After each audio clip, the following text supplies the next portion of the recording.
The mountain air crackled with electricity as Dr. Maya Collins crested the ridge, her hiking boots crunching on frost-covered pine needles. The distress beacon's signal had led her deep into Montana's wilderness. Far from the aerospace conference, she'd been uninvited from after her controversial paper on theoretical propulsion systems. She expected to find a downed satellite. What she found stopped her heart. Half buried in displaced earth lay something massive and unmistakably not human-made. Steam hissed from its fractured hull. Strange lights pulsed beneath its metallic skin in rhythms that seemed almost biological. The vessel, and it was definitely a vessel, stretched nearly 100 yards, its sleek design suggesting movement even in stillness. "Impossible," Maya whispered, her breath visible in the cold morning air. After 15 years of searching the stars for signs of intelligent life, the evidence had crash-landed in her backyard. She approached cautiously, scientific curiosity overcoming her initial shock. The metal, if it was metal, had an iridescent quality, shifting colors as clouds passed overhead. No rivets, no seams, no signs of conventional manufacturing. Whatever this was, it operated on principles far beyond current human technology. Maya reached out, her fingers hovering inches from the hull. The air felt charged, vibrating against her skin like standing too close to massive speakers. When her fingertips finally made contact, a ripple of blue energy spread from the point of connection, racing across the vessel's surface. A compartment she hadn't noticed suddenly slid open. Inside lay a crystalline device roughly the size of a softball, pulsing with internal light, blues and purples swirling within its faceted surface. Maya leaned closer, mesmerized. The colors shifted, seeming to respond to her presence, matching the rhythm of her accelerating heartbeat. The distant thrum of helicopter rotors broke her trance. Government response time. Impressive. Someone else had tracked the crash. Maya had perhaps minutes before the site would swarm with federal agents and military personnel. Once they secured the area, a civilian scientist with a controversial reputation would never gain access again, especially not a scientist who'd been laughed out of academia for theories now hovering before her in physical form. The crystal pulsed brighter as her hand hovered over it, almost beckoning. Maya made a split-second decision that would change humanity's future. She slipped the device into her backpack, just as the first black helicopter crested the mountain ridge. By the time boots hit the ground and men in hazmat suits surrounded the crash site, Dr. Maya Collins was hiking down the opposite side of the mountain, her backpack containing technology that could rewrite physics as humanity understood it. Across the galaxy, alarm bells blared throughout the command center of the Talaxian Confederation's military headquarters. Admiral Zex Kaler stared in disbelief at the emergency transmission. Their most advanced prototype vessel, the culmination of 3 centuries of technological development, had vanished during its test flight. The ship's revolutionary navigation crystal, capable of calculating dimensional shortcuts through spacetime, was missing along with it. "Find it," he ordered, mandibles clicking with barely controlled fury. Whatever the cost. No one mentioned the unthinkable, that their greatest technological achievement might have fallen into the hands of another species. The prototype contained innovations that could reshape the power balance of 3 galaxies, and it was now somewhere on a primitive world the Talaxians had previously deemed unworthy of contact. Earth. 6 months had transformed Maya's modest apartment into a makeshift laboratory. Equipment salvaged from university dumpsters and purchased through anonymous cryptocurrency transactions cluttered every surface. In the center of it all sat the alien crystal, suspended in a magnetic field generator she'd built from modified microwave parts. "Show me your secrets," Maya whispered as she adjusted the field strength. For months, the crystal had resisted her attempts to understand it, offering only tantalizing glimpses of its capabilities. Strange energy readings, occasional pulses of light, but nothing substantial. Until tonight. As she modified the electromagnetic frequency to match the crystal's resonance, it suddenly flared to life. Brilliant light erupted from its core, projecting impossibly complex equations into the air.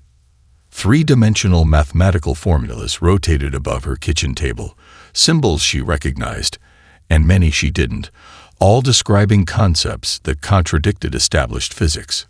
"It's rewriting the laws of physics as we understand them," she breathed, hastily recording a projection with a jury-rigged camera. Her phone rang, breaking her concentration. The caller ID showed Dr. Abernathy, her former mentor and the only person from her academic past who still took her calls. "They've moved it," he said without preamble, his voice tense. "The ship you found. It's now in a facility beneath White Sands. Code name Prometheus." Maya's heart raced. "Have they made any progress?" "They've assembled a team of top scientists, but they're stuck. Something about the ship's systems being incompatible with our technology." "Maya, they're looking for you." Of course they were. The government had tracked her digital footprint, monitoring her purchases of specialized equipment. They knew she had taken something from the crash site. "I need more time," she said, watching the equations shimmer in her makeshift lab. 3 days later, Maya sat across from General Lancaster in a windowless room at the Pentagon. The crystal, carefully hidden in a storage unit outside the city, weighed on her mind. "We need your expertise, Dr. Collins," Lancaster said. "Your theories on nonlinear propulsion systems, while unconventional, may be the key to understanding this vessel." "And if I refuse?" The general's smile didn't reach his eyes. "Then you'll be charged with theft of government property and espionage. However, if you cooperate, you'll lead the research team with full resources at your disposal."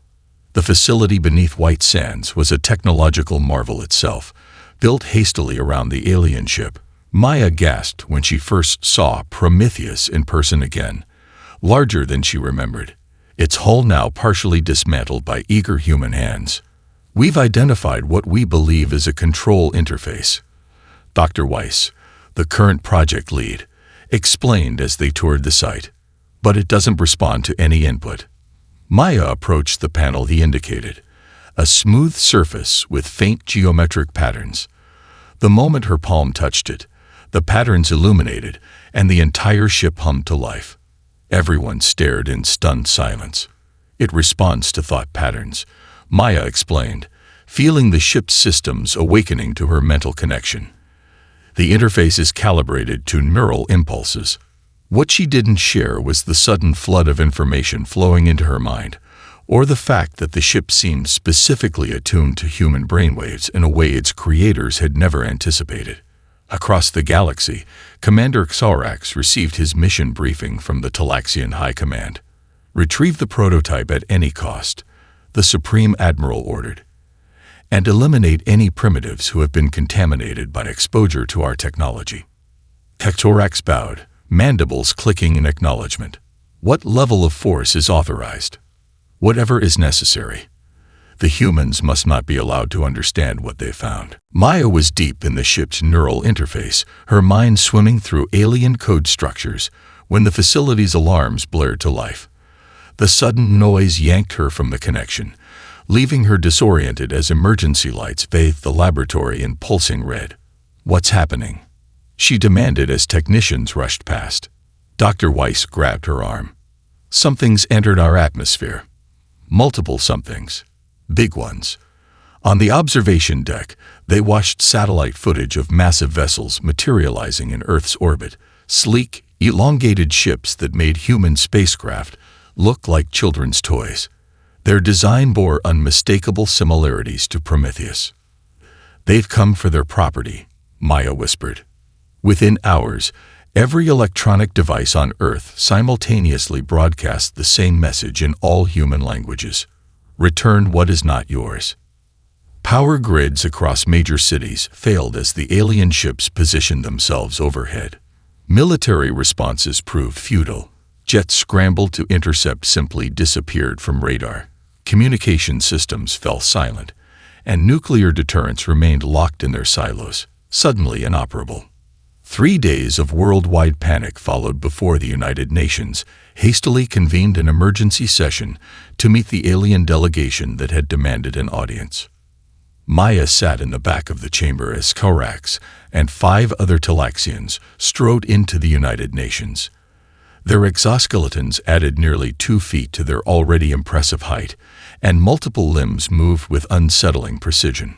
Clicking mandibles punctuated their translated speech as Orcs addressed the assembly. "We are the Talaxian Confederation, and you have taken technology beyond your comprehension." Orcs began, his voice mechanically translated. "Your species has not yet earned the right to interstellar knowledge. Return our vessel immediately, along with any components removed for study." The Secretary General stammered something about international cooperation when Maya stood up. "You abandoned it," she called out, walking forward despite security trying to restrain her. "The ship was deliberately left for us to find." Thorax's compound eyes fixed on her. "Identify yourself, human." "Dr. Maya Collins. I found your ship. I've been studying it." She reached into her pocket and removed a small device she'd constructed using principles learned from the crystal, "and I've improved upon it." She activated the device, projecting a holographic demonstration of modified Talaxian technology. The aliens' mandibles clicked rapidly in what Maya recognized as their expression of alarm. "Impossible," one of Thorax's companions hissed. "Their species lacks the cognitive framework to comprehend dimensional engineering." "Evidently not," Maya replied, advancing the demonstration to show how she'd reconfigured their navigational algorithms for greater efficiency. "Your quantum crystal uses linear calculation paths. We found ways to process multiple dimensional probabilities simultaneously." The tension in the chamber was palpable as Thorax approached Maya, towering over her. His exoskeleton hummed with barely contained energy. "You have violated natural development protocols. This planet is now classified as a Level 4 contamination zone." Maya stood her ground. "We didn't ask for your ship, but now that we have it, we're not giving it back without negotiation." Thorax leaned down, his alien features inches from her face. "There is nothing to negotiate. You have 30 of your Earth days to surrender the prototype and all derivative technologies. After that, sterilization protocols will commence." He turned abruptly and the delegation departed, leaving the chamber in stunned silence. Back on his vessel, Thorax sent an encrypted message to the Confederation. "The situation is worse than we feared. The humans possess dangerous levels of adaptive intelligence. Their neural patterns interface with our technology in ways we never designed. Request immediate authorization for planetary sterilization protocols." The reply came swiftly. "Authorization granted. Containment is now the primary objective. 30 days before they turn our atmosphere to ash," Maya explained to the hastily assembled coalition of world leaders in the underground bunker. Satellite imagery displayed on the wall screen showed hundreds more Talaxian warships entering the solar system, positioning themselves in a containment formation around Earth. General Lancaster pounded his fist on the table. "We need weapons, Dr. Collins. Can their technology be weaponized against them?" Maya shook her head. "That's exactly the kind of thinking that will get us killed. The Talaxians have been spacefaring for millennia. We won't outgun them." "Then what?" demanded the Chinese premier.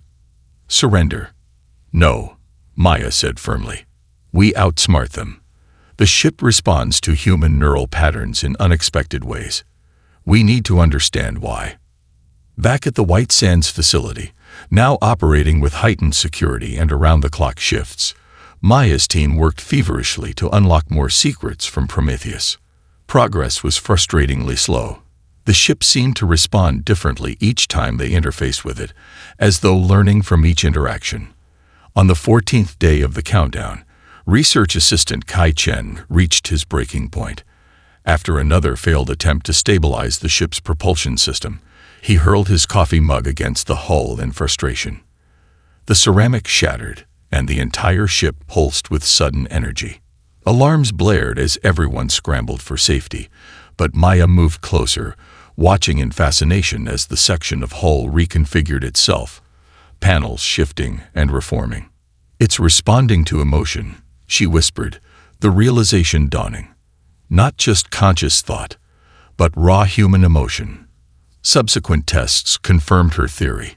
The Talaxian technology, designed for their logical, measured minds, responded to human emotional states in ways its creators never anticipated.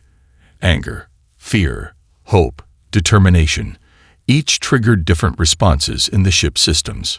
They're so rational they've engineered emotion out of their interface, Maya explained to her team.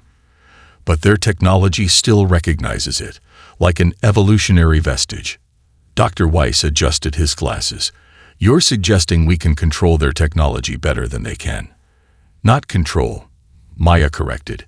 Communicate with it differently. They designed a lock, but our minds have keys they never considered. As the team explored this breakthrough, the Talaxian observation vessels monitored Earth's response patterns. Commander Thorax reviewed the intelligence reports with growing unease.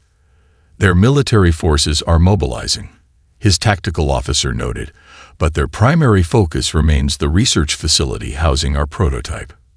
Thorax's cultural specialist, a junior officer named Venlax, hesitantly offered additional analysis. Sir, I've been studying their information networks. Their entertainment media contains thousands of scenarios about defeating technologically superior invaders. Fiction. Thorax dismissed. Yes, sir, Venlax agreed, but it suggests a psychological readiness we didn't anticipate. They've been preparing for this confrontation conceptually for generations. Thorax's mandibles clicked thoughtfully.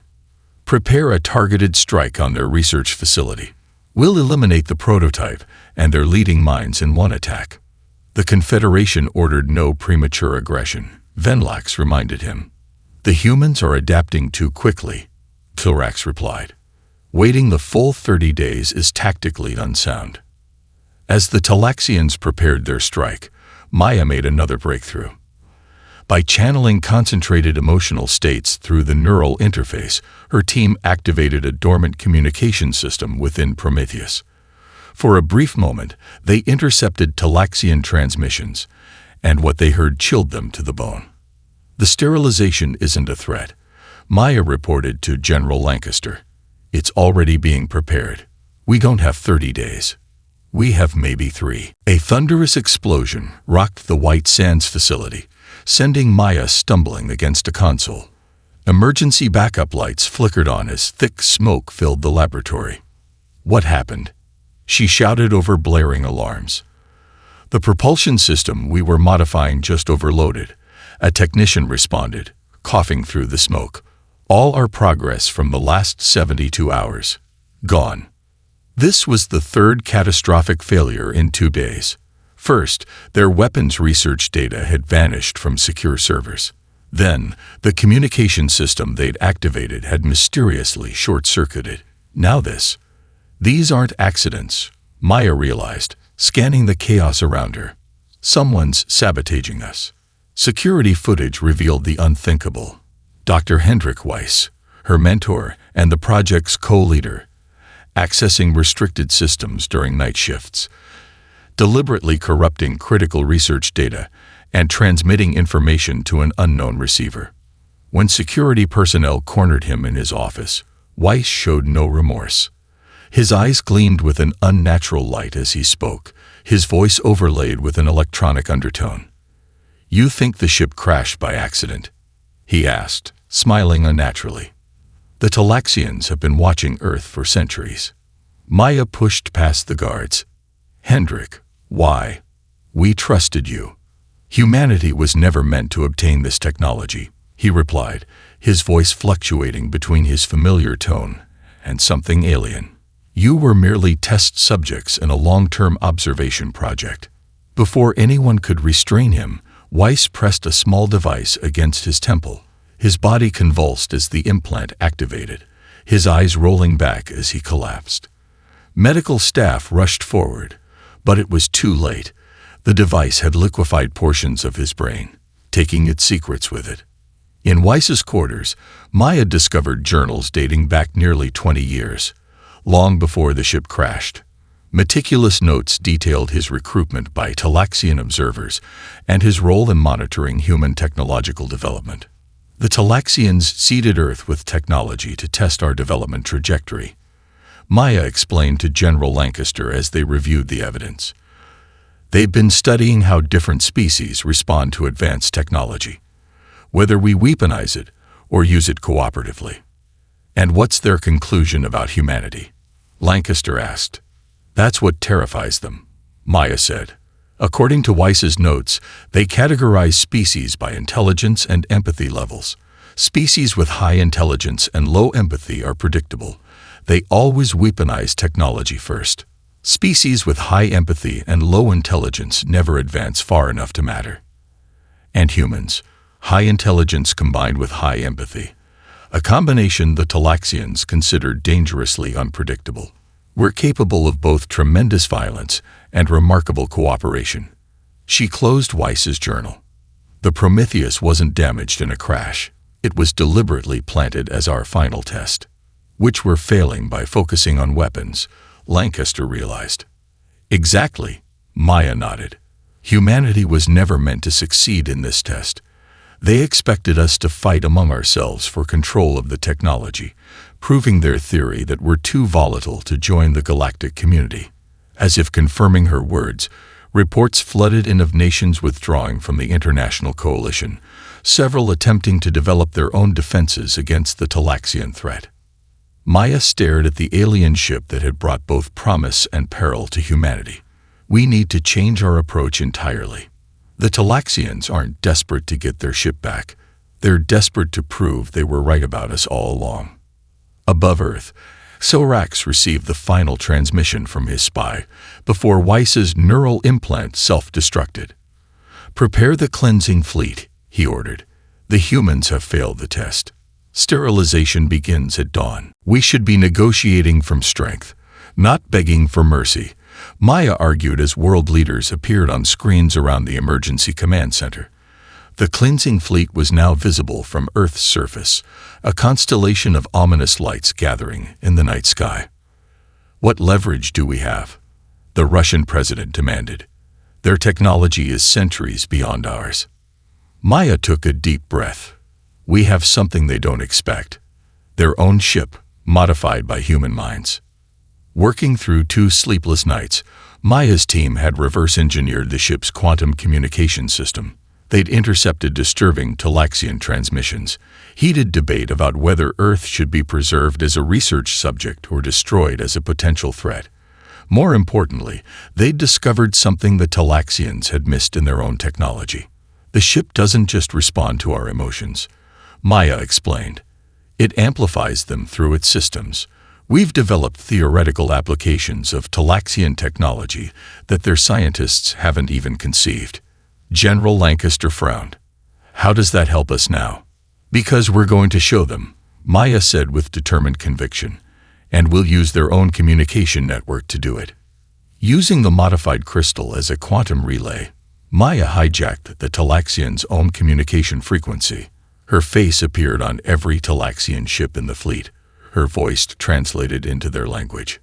I am Dr. Maya Collins of Earth, she began, her tone steady despite her racing heart. Before you attempt to destroy our world, you should know what you'll be losing. She transmitted the data they'd compiled, schematics for a hybrid human-Talaxian interface that achieved 300% efficiency over standard Talaxian designs. The transmission included simulations showing how human emotional responses created pathways through quantum systems that the logical Talaxian approach had never explored. Destroy us, and you lose access to these innovations forever, she concluded. The transmission created immediate division among the Talaxian fleet. Science vessels broke formation, their commanders demanding consultation before any military action. Military ships maintained attack positions, their weapons primed. In the flagship, Commander Sorax faced unexpected resistance from his own officers. The human modifications showed genuine innovation, Science Director Venlax argued. There are applications here that could advance our civilization by centuries. It's manipulation, Military Commander Zexkilar countered. They're proving exactly why emotional species are dangerous. They're unpredictable, using sentiment to cloud judgment. Orcs studied the human designs with reluctant fascination. The test was meant to determine if humans would weaponize our technology. Instead, they've improved it in ways we never considered.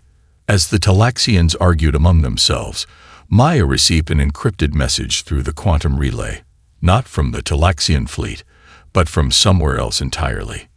"We have monitored your situation."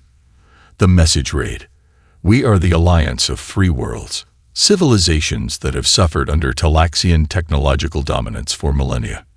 Your species has done what none of ours could, improve upon their technology. We offer assistance."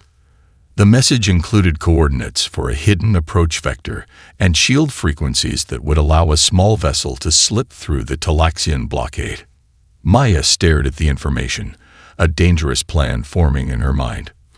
"Prepare Prometheus for launch," she ordered, surprising everyone in the command center. "You can't be serious," Lancaster objected. "It's barely operational." "It's operational enough," Maya replied, her expression resolute. "The Talaxians are afraid of our emotional unpredictability. Let's show them just how unpredictable humans can be. Either this works or we won't be alive to worry about it," Maya told her volunteer crew as they boarded the partially repaired Prometheus.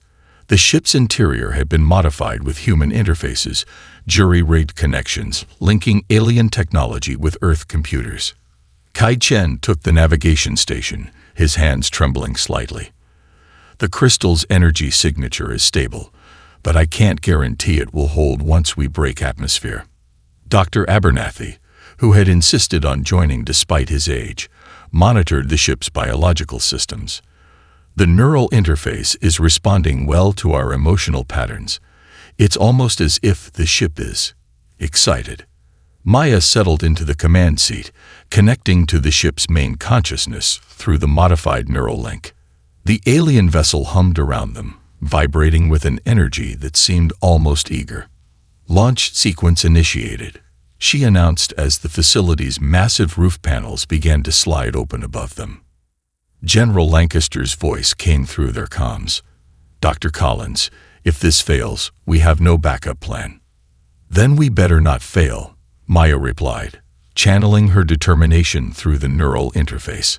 The ship responded immediately, its systems powering up with unprecedented efficiency.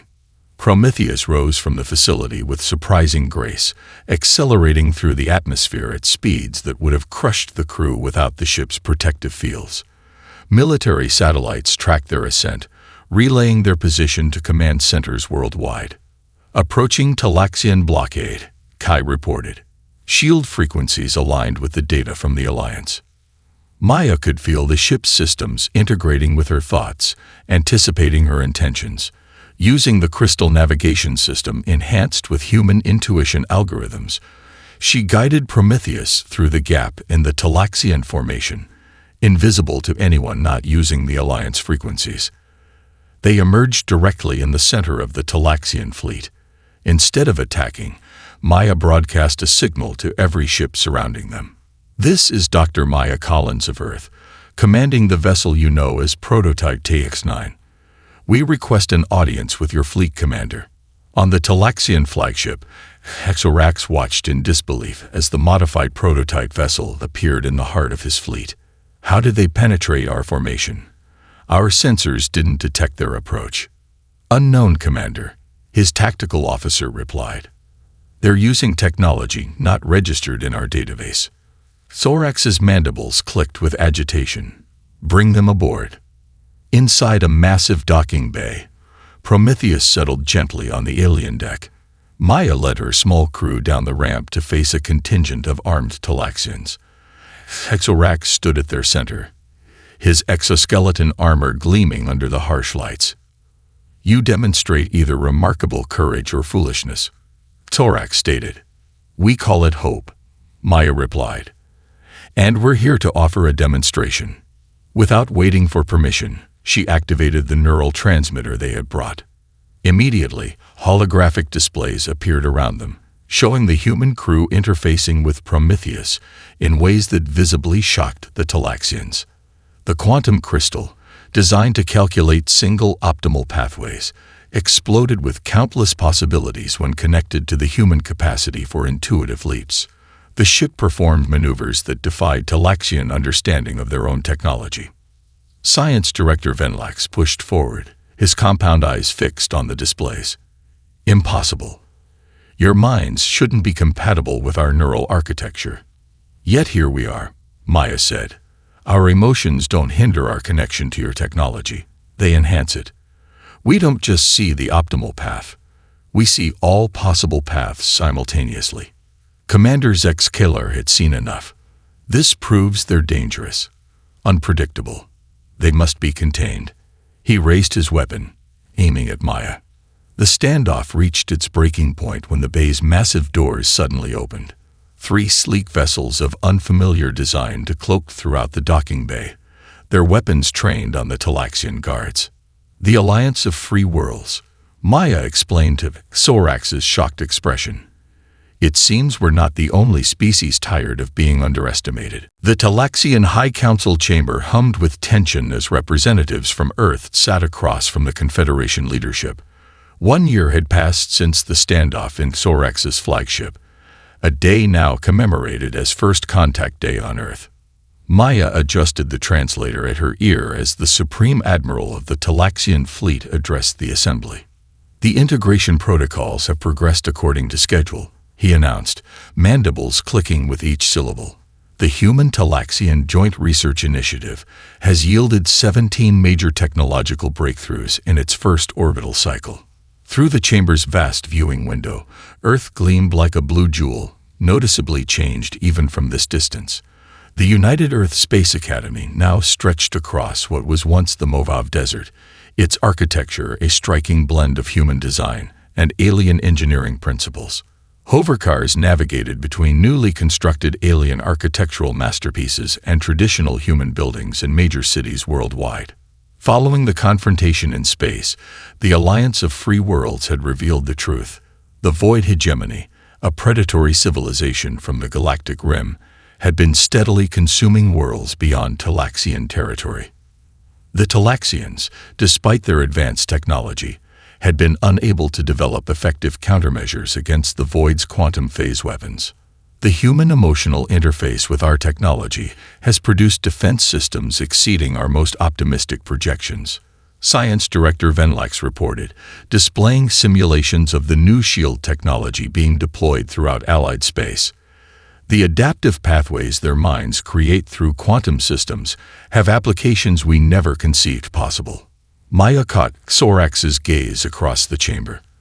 The commander had been among the last to accept the alliance, but even he had eventually acknowledged the value of human innovation. His military expertise combined with human intuitive leaps had revolutionized Talaxian battle tactics. When the formal proceedings concluded, Maya found herself standing beside Sorax on the observation deck. "Your species continues to surprise us," he admitted, his translated voice lacking the hostility it once carried. "We came for our vessel that stayed for your imagination." Maya smiled. That ship was meant to test our destructive tendencies. Instead, it revealed our greatest strength, the ability to transform potential conflict into cooperation. Sorax finished, a quality the Void Hegemony cannot comprehend, and therefore cannot counter. Below them, the first class of human cadets graduated from the Space Academy, their uniforms bearing the insignia of both Earth and the galactic coalition that had formed from the Alliance. Maya recognized Kai among them, now an instructor in human Talaxian interface technology. "They came to destroy us and ended up asking for our help," Kai had remarked during the final test flights of the new defensive fleet. "That's the most human plot twist imaginable." As Maya boarded the joint design vessel bound for the Galactic Council meeting, she carried humanity's unique gift to the stars. The power to see possibilities where others saw only problems. The ship that had once been abandoned on Earth as a test had become the foundation for something the Talaxians had never anticipated. A genuine partnership. The prototype vessel itself, now fully restored and enhanced, served as Earth's diplomatic flagship. Its name had been changed from Prometheus to Serendipity, honoring the fortunate accident that had introduced humanity to the cosmos. Beyond the viewport, stars beckoned as the ship prepared for departure. The Talaxians had come desperate to retrieve their technology. They remained to discover something far more valuable: the unpredictable, innovative spirit of the species they had nearly destroyed. Course laid in for the Galactic Council, the Talaxian navigator announced. Engage, Maya replied, feeling the familiar hum of the ship responding to her thoughts. No longer alien technology, but a bridge between worlds.